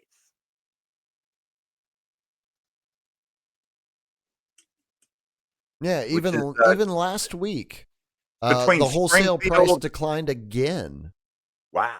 Yeah, it's down to $3.08 per dozen average. Huh. But yeah, I would not be surprised to walk into the supermarket tomorrow and they've still got lowest dozen eggs is $4.50. Yep. Because the Raking it other in. places in town where you can get eggs, as a retail storefront, they did come down a little bit, but they're still not the cheapest in town. They were well more expensive than the supermarket previously. And the quality is not anywhere as good. You know what my favorite thing of every day is? The greatest challenge that I face every day is always, where am I going to fill up? Where is the cheapest fucking gas pump? Because I see all you fucking 339 and 319 and 329 motherfuckers, and wrong answer. I'm going to find the 269 out there. And when I found it today, it was the full service. Oh, nice. That's even better. See, that's one advantage of being in the mountains. Whether you're in Wise, Virginia, or Pikeville, Kentucky, or Matewan, or Crum, West Virginia, or Mexico. South Shore, Kentucky, West Portsmouth, Ohio. You Most pull up everywhere to in a Mexico. place, and literally, Ed Bartles and fucking James are literally sitting there in the goddamn chairs. One of them comes over and pumps your fucking gas. Right, while he's drinking a wine cooler. But the thing of it is, they don't have wine coolers, though. They're actually drinking out of mason jars because it's moonshine. But, which is actually better. Than a wine cooler? Yeah, it is. Yeah. I mean, You don't have to drink near as much moonshine to get as drunk as you have to with a wine cooler. There's a blackberry cobbler moonshine. Mm-hmm. It's good. Blackberry cobbler. Very good. I've had quite a few flavors of moonshine. It's all very good. That blackberry. And it makes you warm too. It's nice, especially in the winter. It's actually purple. Like when Dave Chappelle says, "I want that purple drink." Mm-hmm. He's pointing at the blackberry moonshine. Well, anyway. Yeah, but he's talking about a different purple. Me and Zip were talking about that in the live stream chat last night. Not Kool-Aid. No, Flavor-Aid, the one from Save-A-Lot. No, this is not even that. This is different purple. Oh, this purple gets you fucked up. Yeah. Oh, he's talking about that perp drink. Perp drink. Yeah, that's right. Yeah. You're gonna perpetrate. Let's see. I've got my new remix, and I fixed the ing at the end and all that on Fuck Voting. Yeah. And I have scoured the fantastic fucking track, by the way. Scoured the internet for now 3 days looking for my thumbnail. And it's like, cause what I wanted for the thumbnail was the fucking election worker that's holding up poster board in the window with their hands. Right. To block the people outside with cameras that are trying to see what's going on with auditing the votes and the whole election. And this is after videos have dropped of obvious ballot stuffing and I brace yourself. I know this is going to be shocking, but it's like all that shit's just been scrubbed from YouTube. Huh. Like it never happened. So then I searched for it in Google. Every combination of words I put in for Google never got me anything close to that. I was thinking, I thought that was Fulton County Board of Elections, state of Georgia. Well, it was also in, I think, Detroit. Yeah. There was videos of them doing it there. I think in Philadelphia as well. Yeah. And Berks County, Pennsylvania. Yeah. Oh, that was the Philadelphia one. Yeah. Speaking of Pennsylvania, did you hear what happened to the Jewish governor? Oh, you talking about Joshua Shapiro, Democrat? Yeah. Worked several summers at kibbutzes. Finished out his secondary education in good old Isn't Real. I don't know about all of that. I just know him that and the missus and the kids had to take cover from the stone Pennsylvania governor's mansion in Harrisburg on the banks of the beautiful Susquehanna River from an alleged Molotov cocktail thrower, right? Who I'm sure is going to turn out to be an anti-Semite, right? Probably a Christian nationalist. That actually works for Mossad. But anyways, that's kind of the pattern there. Oh no! Swastikas spray painted on the synagogue again. Again? By a Mossad agent. Anyways, or somebody for the, what is it? ADL? Quite possible. That's kind of possible. That's their modus operandi. Yeah. Anyway. Yeah, when I heard that that there had been an arson attack at the Pennsylvania governor's mansion, then I remembered who the Pennsylvania governor was, and I was like, "Oh, right. Yeah, here we go again." Cute.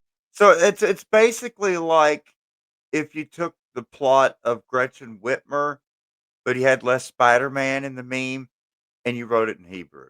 Yeah, and there you go. Apparently, the perpetrator spent like an hour walking to the governor's mansion and somehow was able to get onto the grounds and into the actual the facade, the edifice there, the building. Like I guess do they not have security for state governors at their residence? Like, is nobody keeping an eye on the place to make sure that, I don't know, nobody tries to like assassinate them or burn their house down or something? Is that not part of the budget? Well, I don't think Pennsylvania is really the place for assassination attempts. Oh, wait a second. I take that back. Fight, fight, fight. What? It was Colonel Mustard at the Butler Township with a Cheeto knife. Anyways, Yeah. on the roof. You know what? I'm starting to think that was the moment where the different realities started splitting. They're not running side by side anymore. They're slowly going apart from one another. And at some point, this is unfortunate, it's going to cause enough friction to start a fire. That's the best way I can describe it. You know, that's why you always have to froth responsibly. It's called lube. Yeah. But preferably a high viscosity lube. Or again, you'll have the thermal viscosity breakdown, and that leads to excessive friction, excessive heat. And you're basically rubbing two fish sticks together. Hmm. Are you a gay fish? That's still fucking with Kanye. I mean, Kanye got so That's fucked not the up. only thing that's fucking with Kanye. But like, seriously, dare I say, I'm going to put out a theory here, but I think Matt Stone and Trey Parker broke Kanye. How? Because to this day, Kanye still doesn't get the fucking joke. And he literally, there's 4 different songs where he's rapping and he mentions it again over like a 4-year period. He's still not letting it go. They apparently managed to just literally poke him right in the caudal fin. And it's just, he is a gay fish. A gay fish that's doing the Heil Hitler now. It's weird. But it's doing the Heil Hitler, and one day, I think it was last week on Twitter, late at night, or at least it was late at night here in the Piney Woods. I don't know what time it was wherever Kanye's hanging out. But he was for like a good solid hour just tweeting about how great his penis is. Yeah. Now, I do need to specify for the radio audience. When I say that Kanye going all Heil Hitler, you might think I'm just referring to the former Bellamy salute that American students used to do during the Pledge of Allegiance with the arm gesture. Right. No, that's not what I'm talking about at all. No, him rapping and singing out loud. Oh, yeah. As the hook of the song, and then singing about that Bavarian brown-eyed dong. Well, I think yeah, everybody's fairly well acquainted at this point with the fact that Kanye loves Hitler. And so there's just when no we're getting all around celebrating Easter this Sunday, Kanye's going to be celebrating Hitler's birthday. Oh, and then after that, Yona, apparently, we get martial law. Yep. I just realized my best friend, my day one homie, what up, Bobby? His birthday, 4/20. Well, damn, yeah. 74. That's awesome. Of course, Yona's best friend from like before kindergarten, Bobby Jewel Robinson Jr., a.k.a. Jay. What up, Jay? Bobby. Born 4/20. It's good thing he never got to run like a mid-European country, because Lord only knows what kind of world we'd be living in, you know? And he's the first one that got me high. And so the first homie to put me on smoking weed was born on 4/20. That's right. Makes sense. But only now do I realize that my best friend's birthday is 420, but I'm not talking about Hitler. Don't get it twisted. That's right.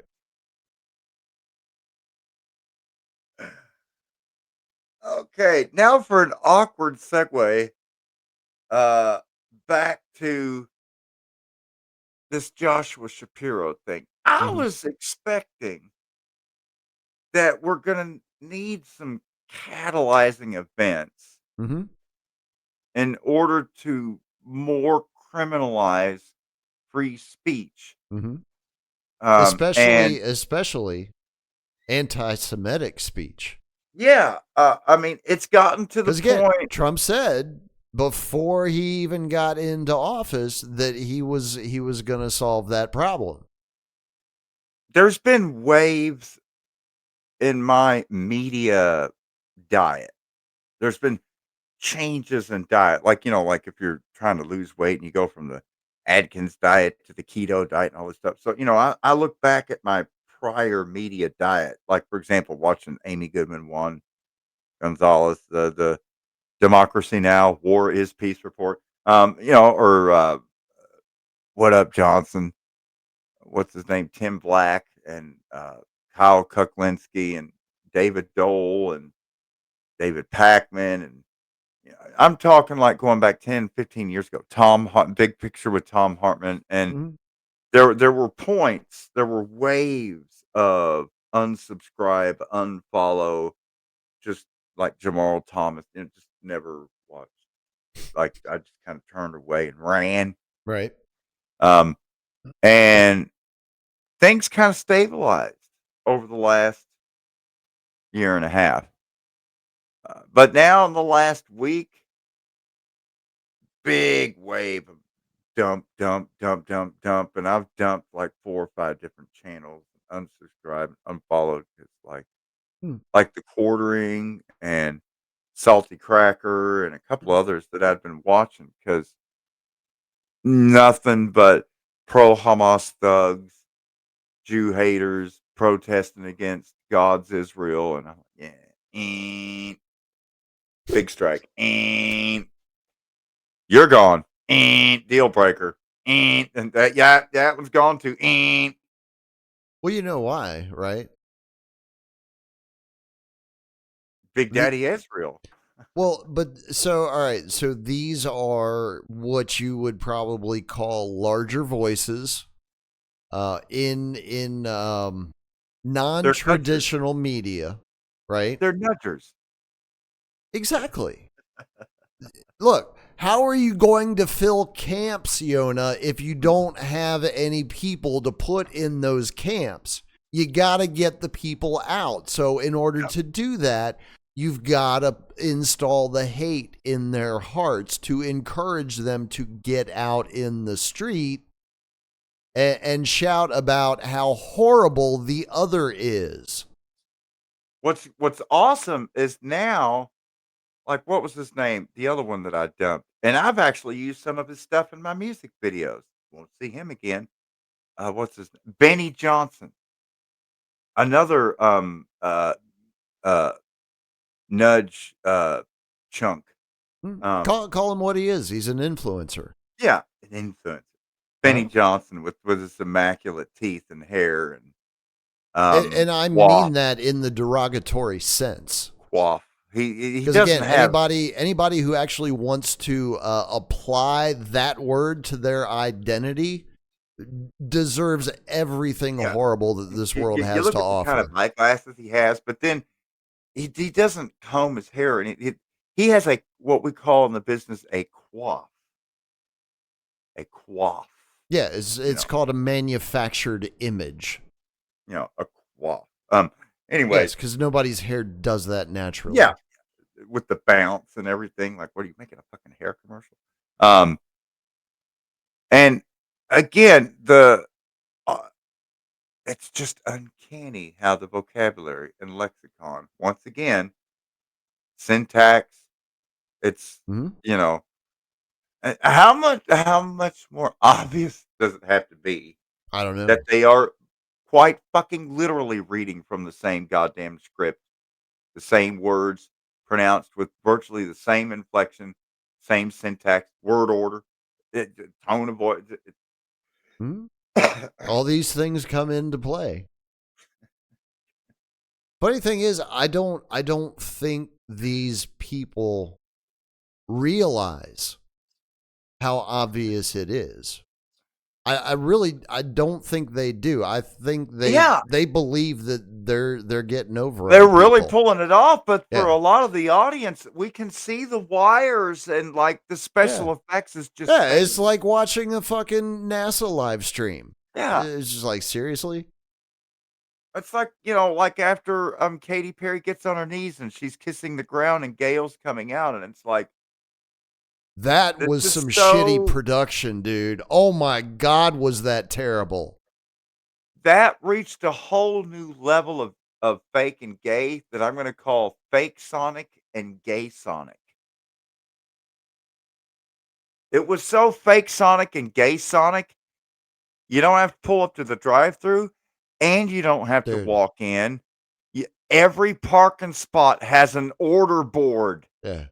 That's how fucking fake and gay it is. Even Curry and Dvorak were ridiculing it. That's how bad it was. They were both like, hey, get the fuck out of here with this shit.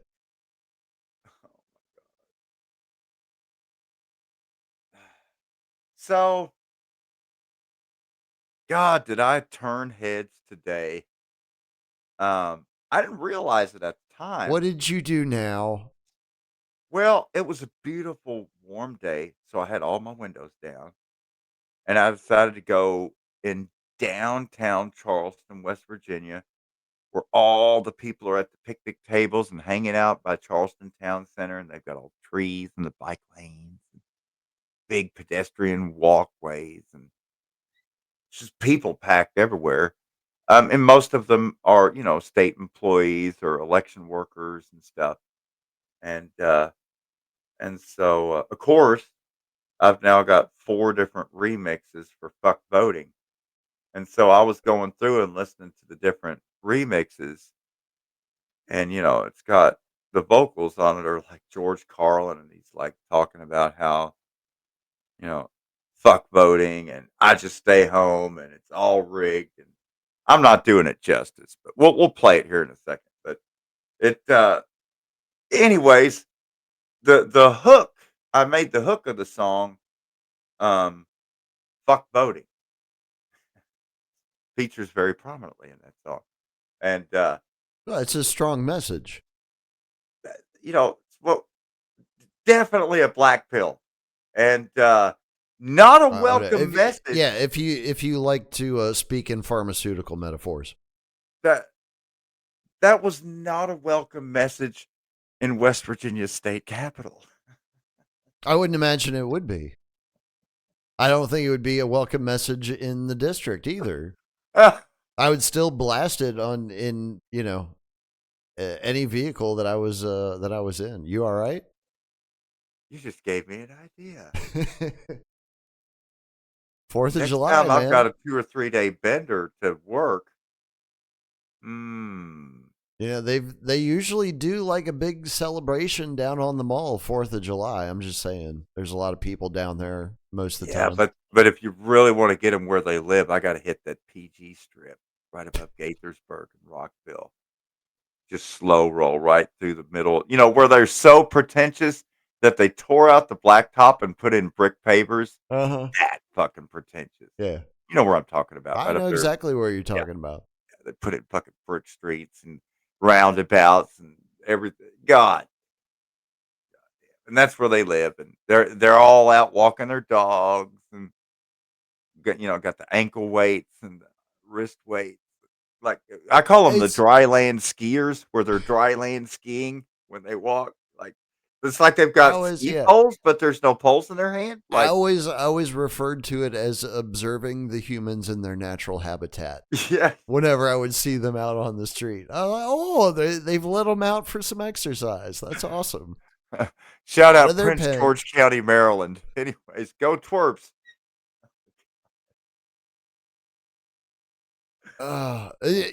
the scary thing is there was actually a time where I was helping people design their what was going to be their life space in their future 15-minute city in some of these new communities that they were developing in Northern Virginia, dude, is nuts. Like whole city blocks of just condos stacked on top of one another. No yard, no nothing. 3-4 story, residences, but just side by side by side by side by side by side. And then you've got all the shopping on the other side of the street so that you don't really have to worry about going more than 15 minutes away from your home for anything. Again, people think this shit is conspiracy theory and that people are making this stuff up. No, I was helping people design these places where they were going to live back in 2019 before the world even knew what the fuck COVID was. You know what's weird though? Like all of these different apartment complexes that I deliver to, where it's building. Like, when I say rows of buildings, you're talking 5 or 6 apartment buildings on the left and the right, and then you go up, and then there's another street down, whole another row, and and so we're talking 12, 14 rows of apartment buildings. Mm-hmm. And I don't know how many thousands of people possibly in this whole development.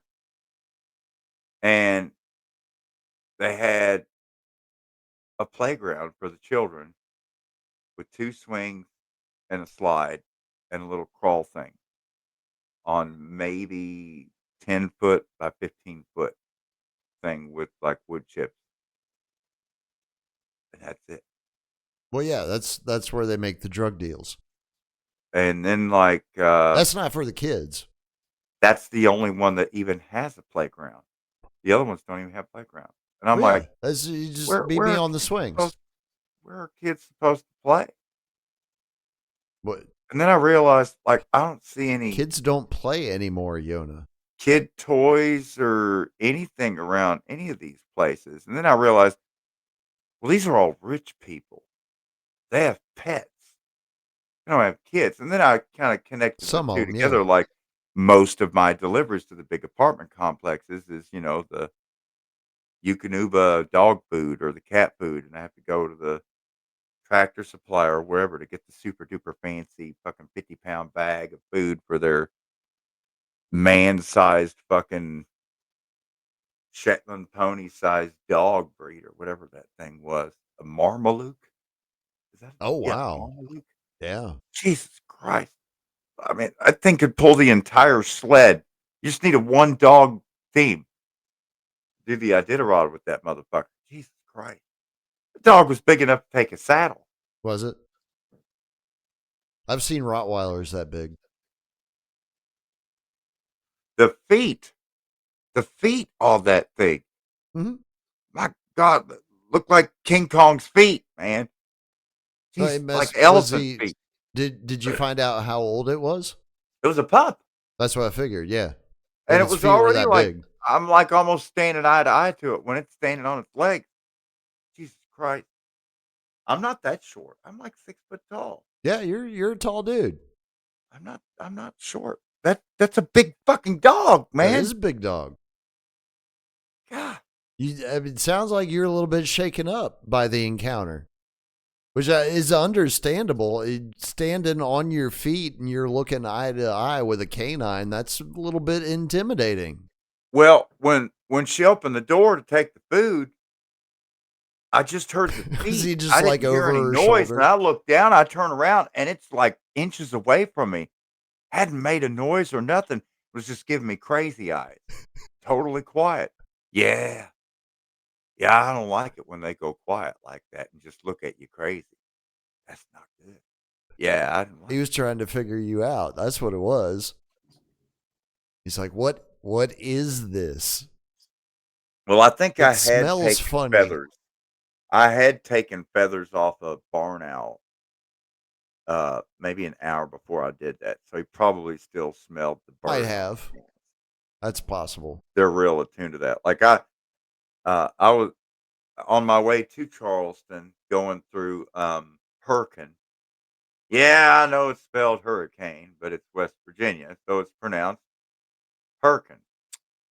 Just like tornado. It's not tornado, it's tornado. Tornado. That's right. Tornado, and or some of them even say tornado. Tornado. Then they're the other side of hurricane. It's an acceptable alternate pronunciation. But I think it's only in the western half of the state. But I was pulling onto Route 35, the main road between Charleston, West Virginia, and Columbus, Ohio. Coming out of Point Pleasant, Mothman territory. And as I'm waiting to pull onto the road, a semi goes by. And about maybe quarter mile to a half mile down the road, once I pull onto the road, I see there's like 3 or 4 turkeys that are halfway flying across the road because they can fly for stretches, but they normally just kind of bumble and prance. Right. Talking about the wild turkey here. Yeah. But occasionally they will fly, here and yon a little bit. Not very far, usually. Not very far, maybe a couple 100 yards at the very most if it's right. good wind. Well, turkeys aren't known for their exceptional intelligence. No.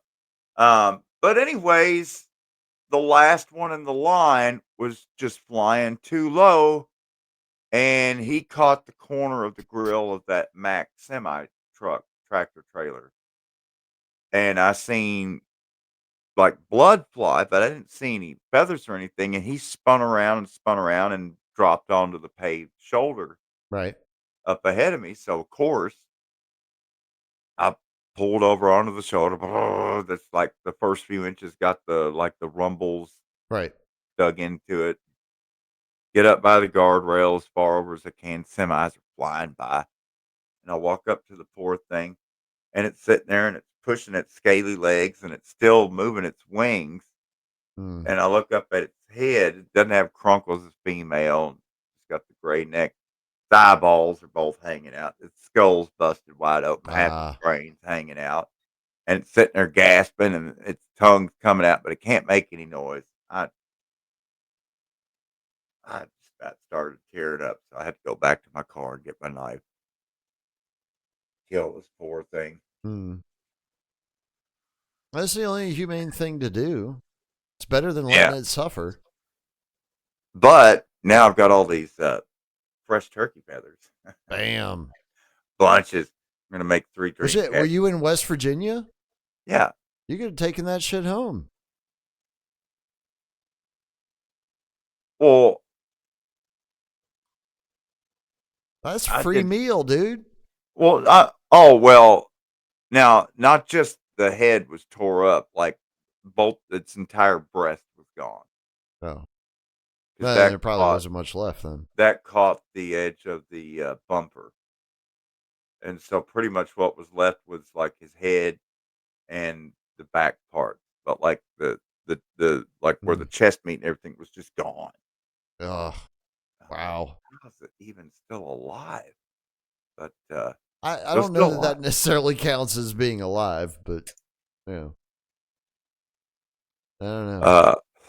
But it took me about 5 minutes to get my medicine bag out of the trunk where I keep my short leaf tobacco, and did a good rub ceremony and took it down by the water on the other side of the guardrail where the creek's running. Put them up on the creek bank, set out the tobacco and everything.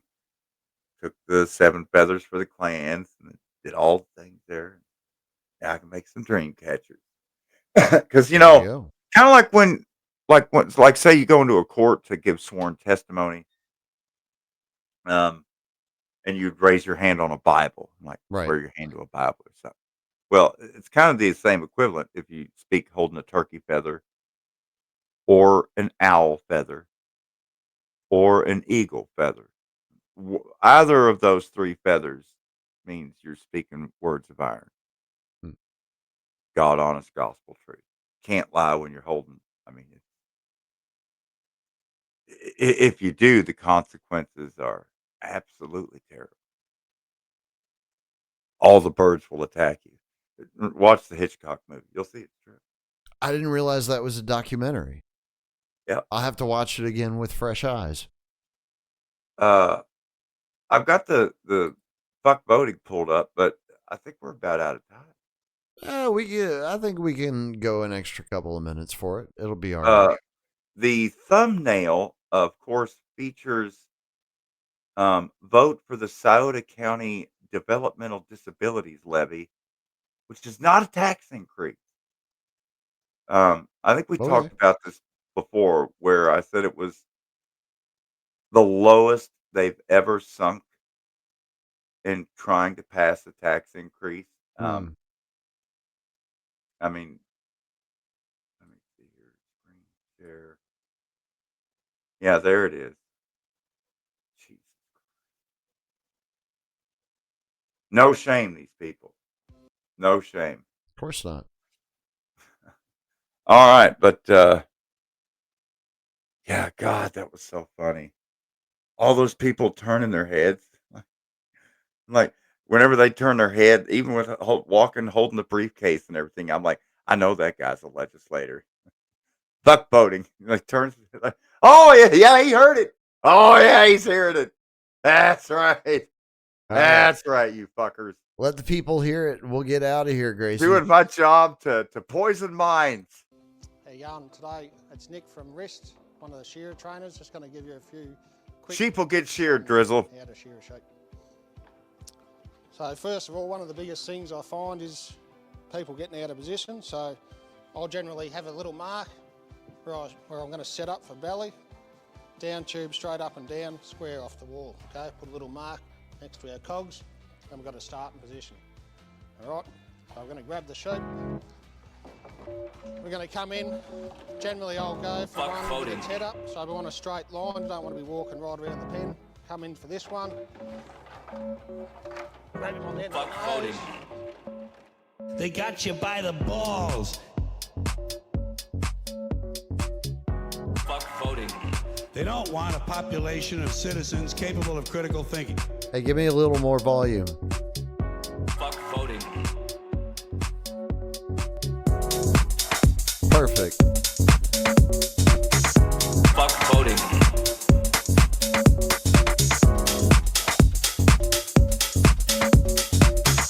Fuck voting.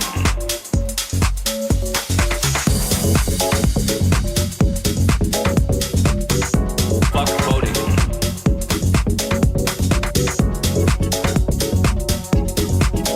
You gotta love the way the sheep will stay in formation. They just need nudging and guidance. Fuck voting. Now, there's one thing you might have noticed I don't complain about. Fuck voting. Politicians. Everybody complains about politicians. Everybody says they suck. Well, where do people think these politicians come from? They don't fall out of the sky. They don't pass through a membrane from another reality. Fuck voting. They come from American parents and American families, American homes, American schools, American churches, American businesses, and American universities, and they're elected by American citizens. This is the best we can do, folks. This is what we have to offer. Fuck voting. It's what our system produces. Garbage in, garbage out. If you have selfish, ignorant citizens, you're going to get selfish, ignorant leaders. And term limits ain't going to do any good. You're just going to wind up with a brand new bunch of selfish, ignorant Americans. So maybe it's not the politicians who suck. Maybe something else sucks around here. Like the public. Fuck voting. Yeah, the public sucks.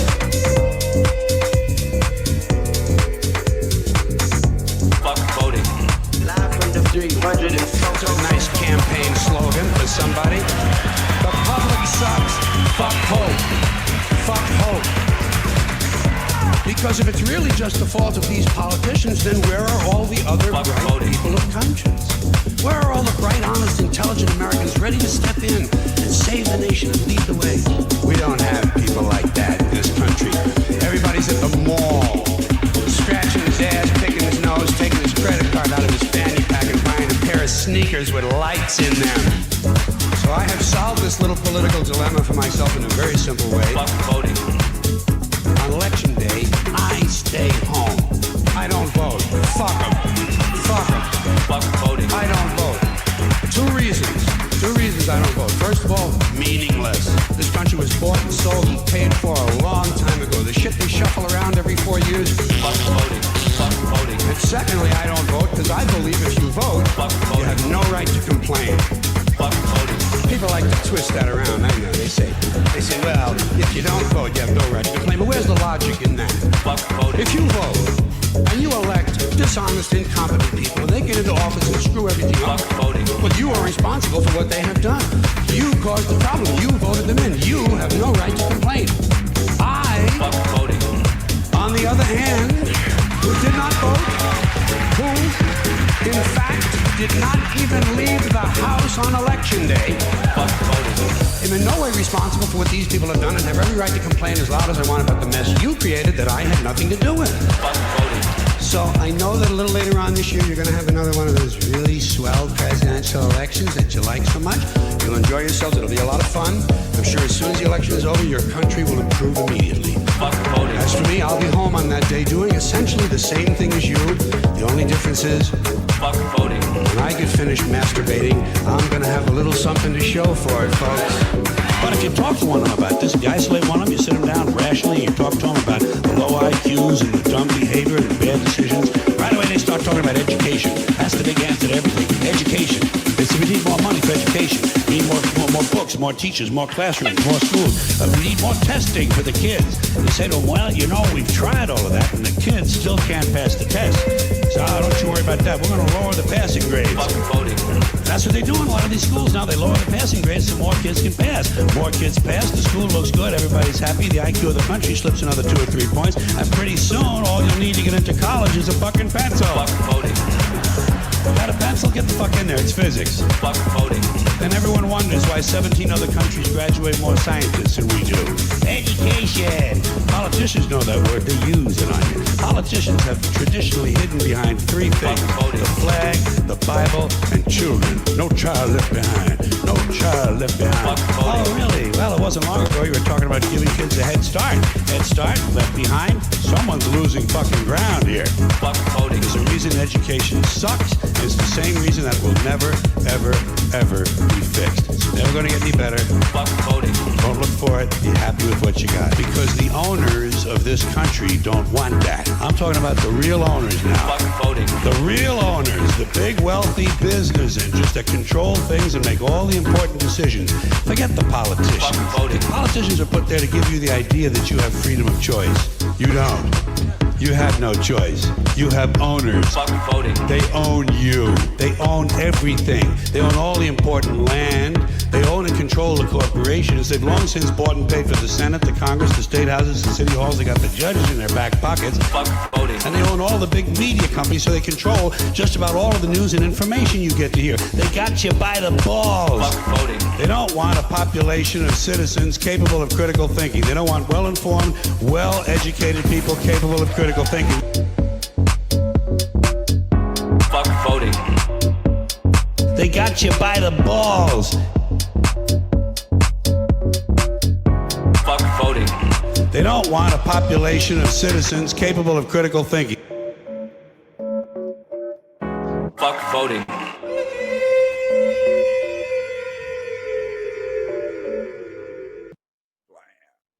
Good night, everybody.